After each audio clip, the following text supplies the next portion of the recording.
Ibrahim Goba, the All Progressive Congress member representing Sokoto East Senatorial District, has said on Tuesday that the Nigerian military is no longer capable of saving his people from bandits.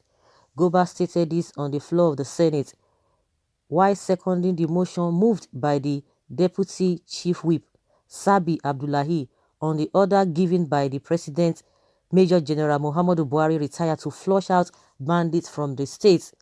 The senator said his people now rely on the soldiers from Niger Republic to ward off the attacks on bandits whenever the hoodlums struck. There is no protection for my people in Sokoto East Senatorial District because of the incessant attacks on the bandits. At least 300 people have been either killed or kidnapped in the last 3 months, while over 5,780 cows valued at 2.5 billion naira had been stolen. We are even appealing to the federal government through the Senate for preparation.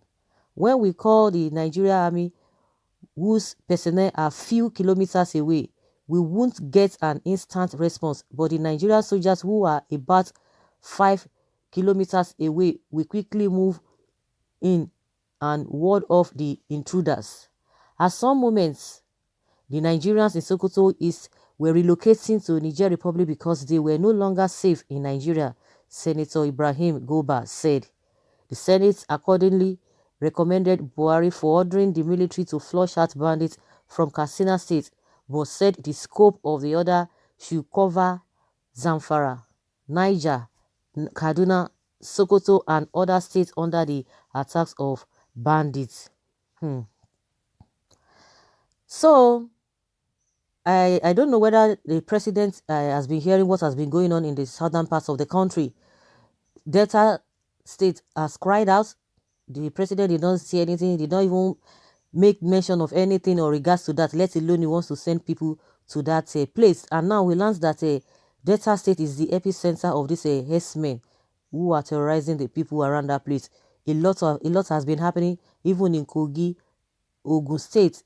Oh, are you talking? Do you want to talk about the one in Imo State, Anambra, all those southern parts of the southeast of the country? Do you know what they are going through on a daily basis? What has the president done? No, he said that they should try to flush out the bandits in Katsina. But now that is why this man is coming out. Of course, they are in the same party. If it were to be from opposition, I think they would not even want to look in that direction, or they would they want to say, oh, this person is speaking as an opposition member.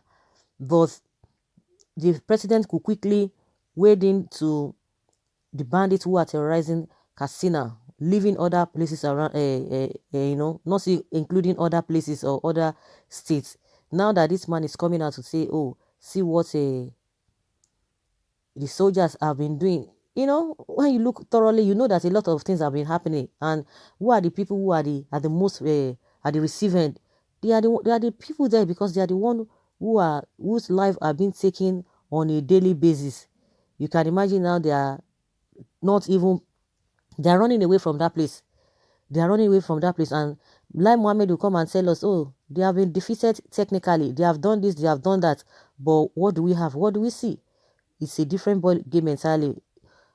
Lai Mohammed will still insist that it's not a backing down on a statement, that he still hold on to that statement that these people have been defeated technically. I think that was one of these senators that came from that northern part of the country saying that all of those stories that they are talking about, that they have decimated them, they've been able to capture most of the territory from this Boko people, that is a lie, that these people are still operating fully. Propaganda went around that time during Goodluck Jonathan, most especially that was when they wanted to come in, a lot of propaganda here and there. And the senator said these people are still holding a lot of places that are not even being known to the government, or they are not even telling the people. So when it has gotten to a stage where foreign soldiers will be the one fighting the bandits, of course they will fight them because they don't know them, they don't care. And that was why this Chadian troop, that was how they were able to deal with these Boko people, and they got victory at the end of the day. But in our place, in our own case, sentiment, corruption, everything nepotism will be playing out, and that's why they cannot even do much. They can't do much.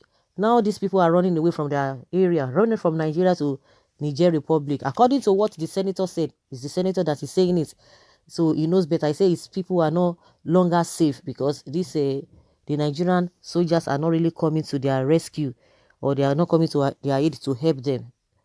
This issue of bandits has become something else. It's usually this Boko, but when this government came in, we begin to have a different version of these crimes. They call it bandits, the unknown gunmen. They call it S-men, coupled with their grandmaster, which is the Boko Haram. So what are we talking about? This security is something else.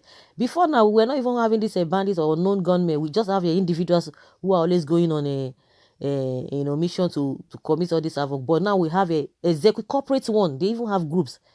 And that's why they can move from places to places. And that's why the Southerners are saying, no, we don't even want people that are coming in, because it is a sign of trying to recruit these people or to come and gain ground in their places. At the end of the day, they will start doing all manner of things. And somebody will be coming and be telling us, oh, there's one Nigeria, everybody has a free, they has right, everybody has rights to move freely to wherever they want to move to. And a lot of people have been calling on the southern part of southern governors to be at alert, to know what they are doing.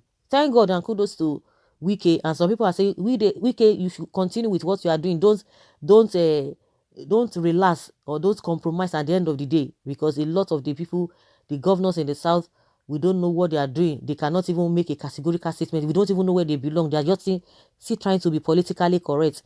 If at the other side, this senator is saying the soldiers are not helping matter, but once they come to the southern part of the country, all the soldiers you will see that they really know what they are doing. That is when they will be flexing their muscles.